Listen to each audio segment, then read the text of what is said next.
There we go. So, good afternoon, Richard. Good afternoon, Rabbi Abraham Cooper. Richard Chesnoff. What, it's been 40 years. Newsweek, U.S. News and World Report. You've covered the good, bad, and the ugly all over the world. And today, we really appreciate your making time. I don't know about you, but I've been watching tremendous amount of coverage from Libya and about Libya and about, Colonel Moammar Gaddafi, as if this is some sort of new pariah who's made the scene. But I know in the 40 years of your covering the world, you have actually met, I think, and interviewed this man more than once. Yes, I've interviewed him twice. I've met him 3 times, interviewed him twice. Right. So if we can, I just would like to ask you a couple of basic questions. First, tell us about the first time you met Gaddafi. The first time I met Gaddafi was in 1986. It was about 6 months after the United States forces at the command of Ronald Reagan had bombed him in exchange for his terrorist actions against U.S. soldiers in Germany. And I had an invitation to come and interview him. But when I got to Libya, I was told there was no set date for the interview. I just had to wait and was told I had to stay in my hotel until he summoned me, and I was not allowed to leave the hotel. So I spent 9 days in the hotel, surrounded by a bunch of terrorists who were waiting for handouts from him. PLO, Irish, you name them, they were all there. Anyway, to make a long story short, I finally one night, a car came, picked me up, we raced over to his palace, and there he was, and he insisted on having the interview inside the home that had been where he said Reagan thought he was, and had been bombed out. It was completely bombed out. But he insisted on sitting amidst this rubble, very dramatically had this interview. And we talked for about 45 minutes, an hour, and he took me around on a tour. He showed me where he thought, he said Reagan thought I was sleeping here. He took me to what had been his bedroom, and it was surrounded with the most ridiculous kind of artwork, the kind of lions and leopards painted on velvet. That's what he had on his walls. And his bed was a circular bed with maroon covering, and the headboard was a huge photo montage of the surf, the big surf. And it was totally, and he was dressed in an Yves Saint Laurent after ski outfit. I mean, it was totally nuts, like the rest of Libya was. He made a lot of sense in some of the things he was saying. He compared himself in his grandiose way to Abraham Lincoln and George Washington. He said that he too wanted to unite the Arab world into one big nation, and he was like Washington and Lincoln in that sense.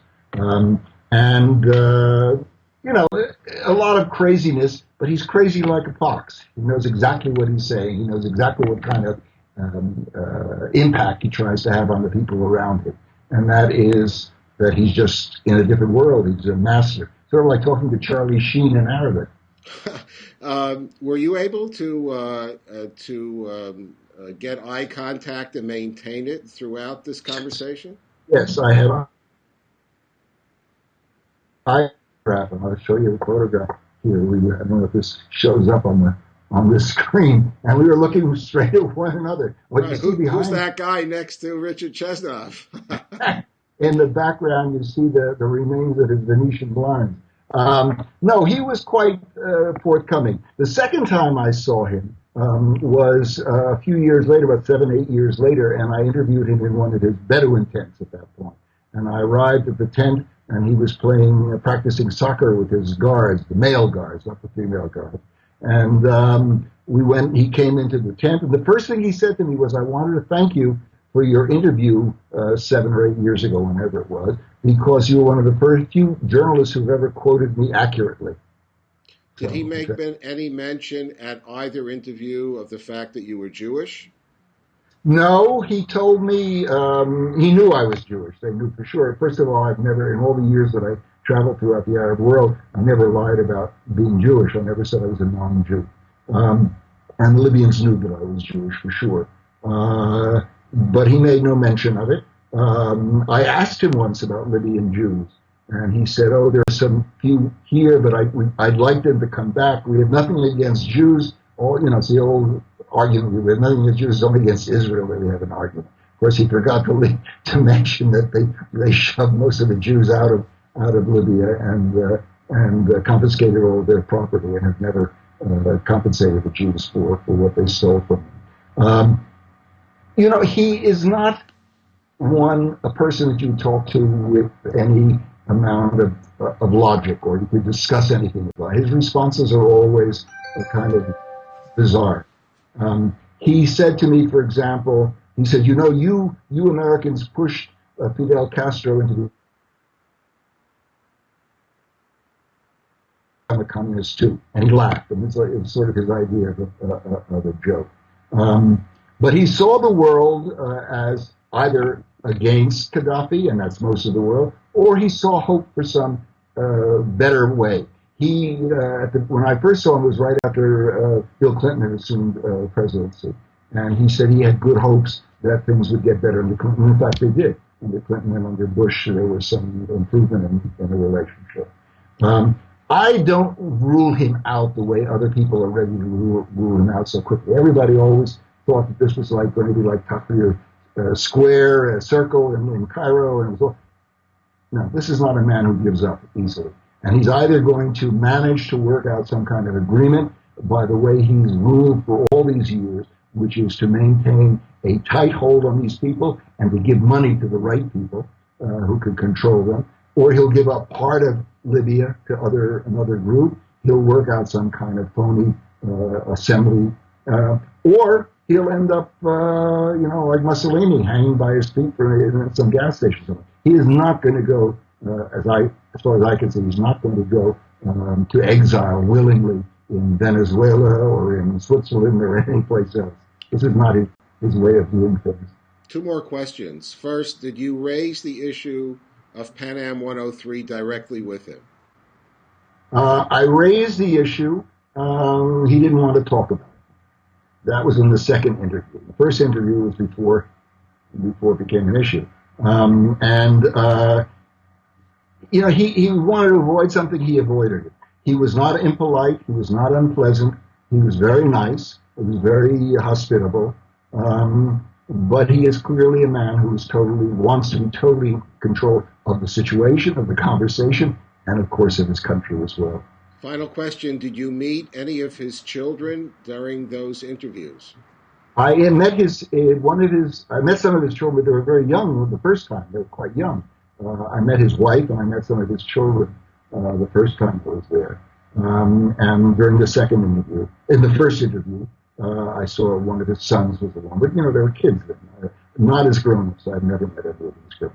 So if you got a Skype from Colonel Gaddafi to come interview him one last time, what would be the question you'd ask him?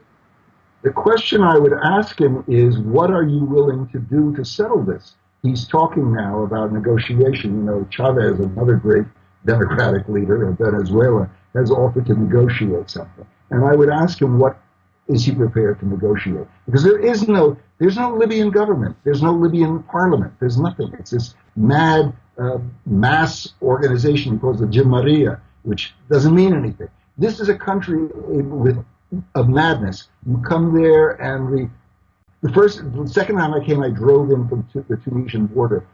Every direction sign on the main highway of Libya from the Tripoli border, the direction signs have all been blacked out.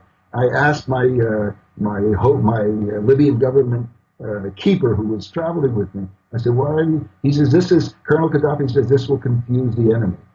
This is the kind of madness. Or the entire city is blanketed with these slogans from his Green Book, which are Stalinist, Marxist nonsense, totally illogical statements, and pictures of him dressed in everything from Arab robes or to his ski suits, or to he's wearing a military uniform that would be more fitting for some Viennese ballet program. It's total craziness. The markets are jammed with shops. In those days, every shop was empty. There was nothing there. And with all the money that they had from oil, nobody had anything to eat. Things got a little better the second and third time that I visited. Richard Chesnoff, you're talking about Colonel Gaddafi, a man seems to be crazy as a fox. Thanks. I have a feeling we'll be coming back to you. We really appreciate your time, and talk to you soon. My pleasure, Ed. Bye-bye.